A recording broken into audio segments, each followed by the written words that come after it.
ऐसे ऐसे कुंडली ऐसे, आपकी कुंडली भी आपकी पास्ट लाइफ के बारे में बताती है। आप सभी जानते हैं जो कर्म किया वो भुगतना ही पड़ेगा। एनर्जी है, इन वन फॉर्म और अनदर आएगी, कुछ यहाँ कुछ ऊपर कुछ आगे, सब भुगतने पड़ेंगे। गुरु पुराण में भी कुछ ऐसा ही लिखा है, आप सभी ने पढ़ा ही होगा। हमारी कुंडली के भी कुछ ऐसे योग हैं जो बताते हैं हमारी पास्ट लाइफ के बारे में। 4 या 4 से अधिक ग्रह नीच के हों तो पिछले जन्म में या मर्डर किया होता है या किसी को बुरी लाइफ जीने के लिए मजबूर किया होता है। 4 या 4 से अधिक ग्रह अच्छे हों, उच्च के हों तो लग्जरियस लाइफ जी होती है। 7th या लगन में भी अगर आपका शुक्र बैठे तो वो बहुत लग्जरियस लाइफ जी कर आया होता है इंसान। और अगर आपका मंगल अच्छे ग्रहों से दृष्ट हो रहा हो या बहुत ही उत्तम उच्च का हो तब भी वो बंदा बहुत ही फोर्स में रहा होता है या आर्मी लाइक एनर्जीज होती हैं उसमें।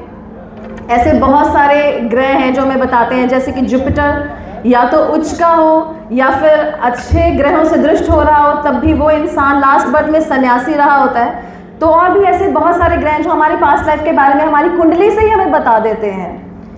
मैं ज़्यादा समय नहीं लूँगी संजीव जी यहाँ। शॉर्ट में ही बात निपटाऊंगी। मैं एक आध स्टोरी आपसे शेयर करना चाहती हूँ। मेरे पास पास्ट लाइफ रिग्रेशन थेरेपी करवाने बहुत सारे लोग आते हैं। कुछ डिफरेंट केस आपसे शेयर करती हूँ।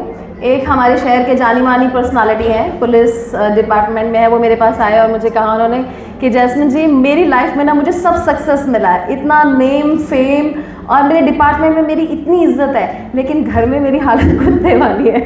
कोई नहीं पूछता, कोई बाप बेटा माँ बच्चे सब, यहाँ तक कि मेरा बचपन भी अच्छा नहीं रहा। मैं इतना अच्छा स्टूडेंट रहा हूँ लेकिन काम कोई और करता था, इल्ज़ाम मेरे पे आ जाता था। और वही मेरे बच्चों ने भी मेरे साथ ऐसा ही बिहेवियर किया। मेरी बीवी तो माशाल्लाह है, तो हर तरफ से मैं रिश्ते इतने ख़राब हैं मेरे कि मैं कोई एक नाम नहीं ले सकता कि मेरा रिश्ता ही अच्छा रहा है। तो हमने उनकी पास्ट लाइफ स्टार्ट करी। हमने वैसे कुल मिला के उनके 4 सेशन लिए, यूजुअली हम एक ही लेते हैं। तो पास्ट लाइफ में जब हमने उनका स्टार्ट किया तो हमने देखा कि वो लास्ट लाइफ में तांत्रिक थे। तांत्रिक जिसका घर बर्बाद किया था ना, जैसे लोग जाते हैं ना तांत्रिकों के पास कि मेरे वो पति तो किसी और का है, मेरे बस में आ जाए, है ना, और वो उसकी प्रॉपर्टी मेरे हाथ में हो जाए, वो बर्बाद हो जाए, उसकी हेल्थ करा। जिसका बेड़ा गर्क किया ना उस बंदे ने, वो सारे लोग उसके रिश्तेदार बन के आए इस लाइफ में, सारे के सारे। तो वो बहुत तसल्ली से गए यहाँ से, क्योंकि हमने हर किसी के साथ उनका कनेक्शन बनाया, माफ़ियाँ मांगी, अपनी कहाँ कहाँ गलतियाँ हुई उन लेसन्स को उन्होंने लर्न किया। उन्होंने मुझे ये भी बताया कि आफ्टर अ मंथ मेरे बेटे की शादी है तो मुझे बहुत ज़्यादा चिंता है कि मेरी बहू के सामने भी ये मेरी इज्जत नहीं करेंगे, तो मेरे सारे डिपार्टमेंट के लोग आएंगे और मैं क्या मुँह दिखाऊँगा। तो मैं बहुत चिंतित, तो कुछ हल निकालिए। तो हमने लगातार उनके 4 सेशंस करे। एक सेशन में हमने ये भी देखा कि रिश्ते तो खराब है, ये समझ में आया। उसके लिए हमने उनकी फॉरगिवनेस भी की, लेकिन वो सक्सेसफुल कैसे हुए?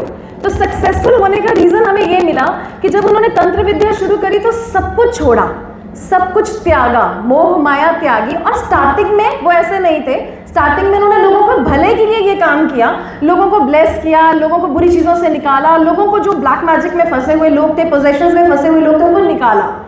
तो वो जो कर्म था ना वो उनको प्रोग्रेस दे गया, वो उनको सक्सेस दे गया। लेकिन बाद में वो लालच में आके, पैसे के मोह की, पावर की लालच, power is also an addiction, है ना। तो वो जब एडिक्शन उनको हो गई पावर की, उसमें आके उन्होंने जब गलत करना शुरू करा तो उनके रिलेशंस खराब हो गए।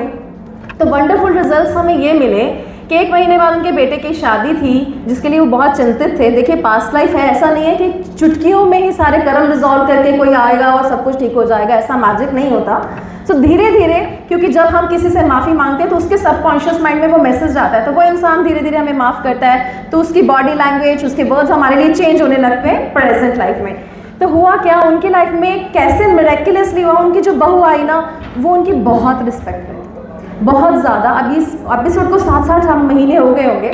तो उनका कुछ दिन पहले मुझे कॉल आया कि मेरी बहू मुझे इतना रिस्पेक्ट करती है, ये देखकर मेरे घर वालों ने भी मेरी रिस्पेक्ट करनी शुरू कर दी। तो I will give all thank you to the past life regression therapy कि इस तरीके से हम अपने कर्मास इंप्रूव भी कर सकते हैं।